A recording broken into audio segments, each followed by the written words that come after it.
le bien et le mal. Bonjour, bonsoir, c'est cela. La nature ne connaît ni le bien ni le mal. Ce sont des concepts purement humains qui ne peuvent servir qu'aux humains.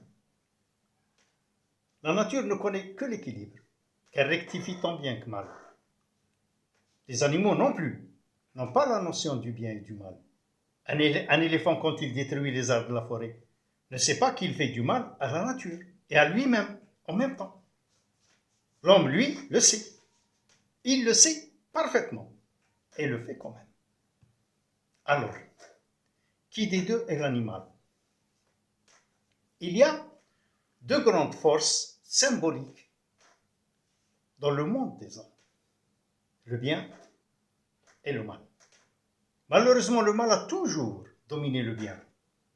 On voit souvent le bien se transformer en mal, et rarement le mal en bien.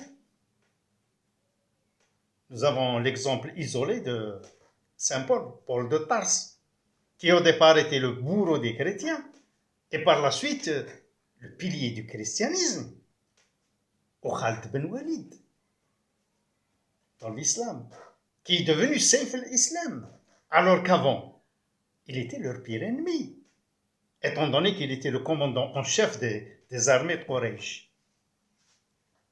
Parce que généralement, ceux qui adorent le satanisme, de par la perversité de la nature humaine, sont convaincus de leur idole. Et ceux qui fréquentent les temples, parmi eux, il y a énormément d'hypocrites et d'opportunistes. Voilà qui fait la force du mal et toute la différence. L'absence de conscience, d'éducation, d'éthique et de considération de soi fait que l'homme se comporte souvent comme un animal qui n'a pas de barrière de moralité, ni de concept du bien et du mal. Dénué de conscience, régi simplement par un instinct animal, ne posant aucune question. L'exemple des fours crématoires des nazis, des épurations ethniques qui existent même de nos jours. Aujourd'hui, c'est le bien qui a un minimum de sens, pas le mal. Je vous raconte une petite histoire de bien de chez nous, qui révèle l'éthique du bien face au mal. Un oriental, quelque part en Orient, voyageait sur un beau cheval. L'homme bien habillé donnait l'aspect d'un dignitaire bien riche. L'environnement était aride, le soleil brûlant et le chemin bien long. Quand sur le sentier, devant lui, il vit un homme étendu sur le ventre. Il descendit de son cheval et courut voir l'état de cette personne. L'homme était au plus mal, mais encore vivant. La soif, le soleil et la fatigue ont eu raison de lui. Encore quelques petites heures, et son cadavre aurait servi de pâture au corbeau. Le voyageur lui donna de l'eau, prit soin de lui, le tira sur son cheval pour lui faire de l'ombre. L'infortuné était pauvre, ce qui fait qu'il voyageait sans monture, et cela l'obligeait à ne prendre qu'une petite goutte d'eau pour éviter le poids, d'où son presque fatal destin. Si le hasard n'avait mis sur son chemin cet homme au grand cœur, il le prit sur son cheval derrière lui et lui promit l'achat d'une mule au premier village sur le chemin. Quelques kilomètres plus loin, le moribond récupéra toutes ses forces et porta un grand coup à son sauveur. Celui-ci tomba à terre, l'homme le suivit et le maîtrisa totalement. Il le dépouilla de tout, vêtements, bottes et toutes les valeurs qu'il avait sur lui. Il le laissa complètement nu, prit le cheval et ne lui laissa que ses vieux vêtements à lui. L'ardeur du soleil et le manque d'eau finiront le travail. C'était son idée. Le malheureux bienfaiteur se retrouva seul, nu, à pied, avec juste quelques vieux vêtements, il se couvrit tant bien que mal et prit le chemin sans eau, exactement dans la situation de l'homme qu'il avait sauvé. Vers la fin de l'après-midi, épuisé, il tomba face contre terre et se laissa mourir. Mais le destin voulut qu'une caravane de marchands vint à passer, et l'homme fut secouru. Fin de la première partie. 20 ans après, l'homme qui ressemble par le comportement au personnage du comte de Morcerf dans l'histoire de Monte Cristo d'Alexandre Dumas, devint un respectable notable dans sa tribu. Devenu assez riche de par son ignoble action et sa traîtrise, il fit un heureux mariage, 20 ans plus tôt, avec une grande famille de sa tribu, ce qui accéléra sa réussite. 21 années de disette, où la récolte fut catastrophique, de par la sécheresse qui avait sévi depuis plusieurs années de suite. La tribu n'avait plus de quoi nourrir la population. Les notables et le chef de tribu se réunirent pour trouver une solution à la famine qui menaçait. Il paraîtrait qu'une lointaine tribu, plus à l'ouest, n'a pas subi de sécheresse et qu'elle vendait du blé à tous. Un groupe d'hommes fut désigné pour aller négocier l'achat du blé pour la tribu. Ils formèrent une caravane. Notre comte de Morcerf était du voyage. Après plusieurs jours, la caravane fut en vue de la tribu en question. Ils furent bien accueillis. On les installa sous les tentes, leurs montures dans des abris, puis le chef de tribu les reçut. En les saluant l'un après l'autre, son regard croisa celui de son agresseur. Voilà 20 ans de cela. Le bon samaritain croisa son regard avec celui de Judas et ils se reconnurent l'un l'autre. Étonné, mais discret, le chef s'écria: « Ah, enfin, vous voilà, vous, mon sauveur, dont je connais même pas le nom. Vous m'avez sauvé de la mort, vous m'avez donné votre cheval, vos habits et même votre argent.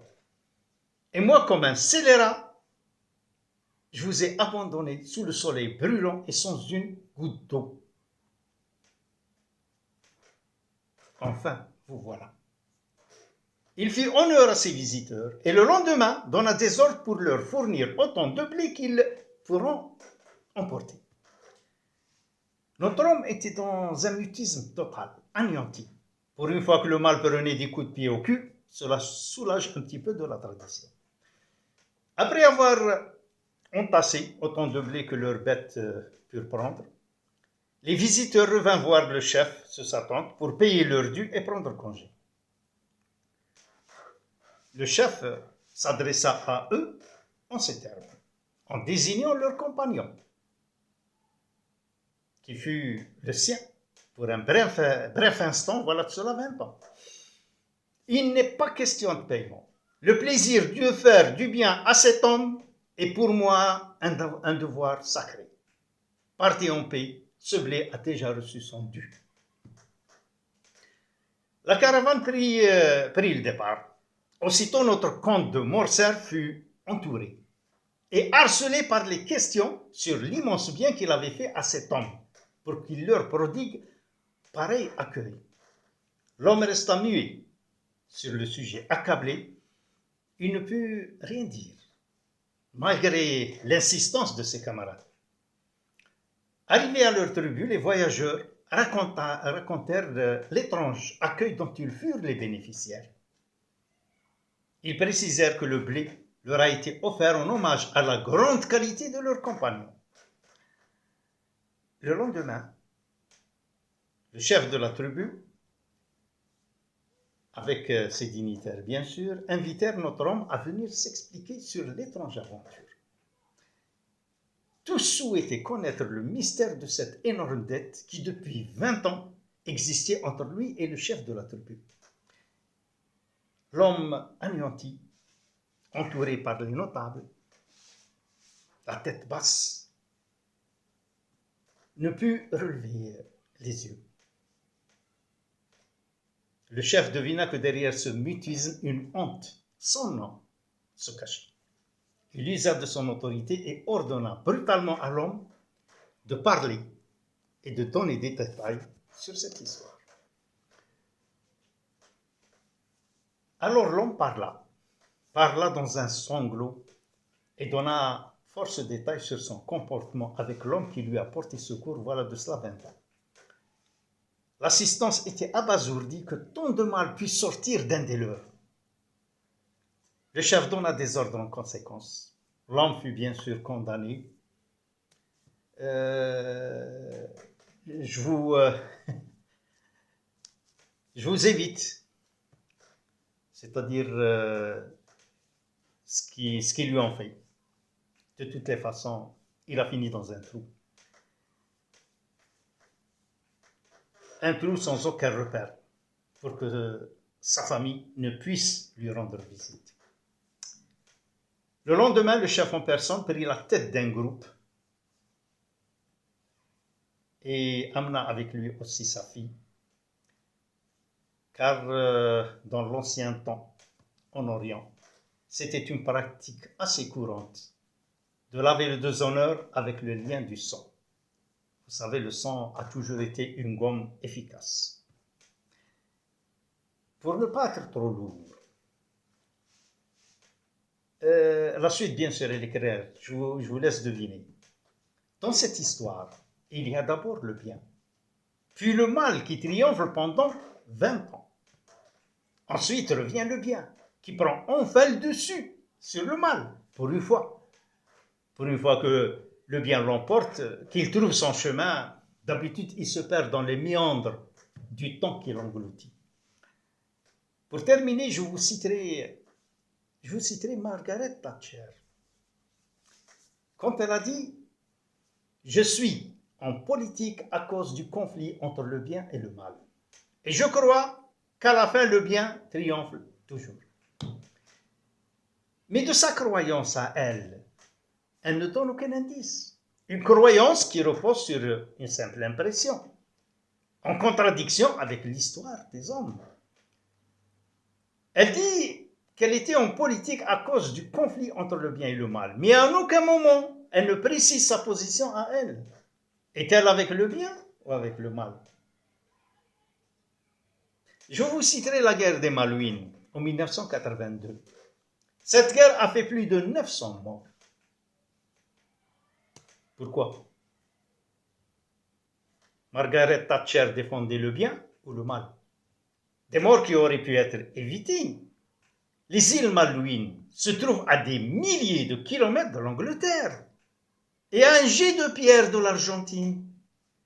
Pourquoi un pays qui se trouve sur un autre continent veut gérer des îles qui se trouvent à 400 kilomètres d'un autre pays juste en face de ses côtes?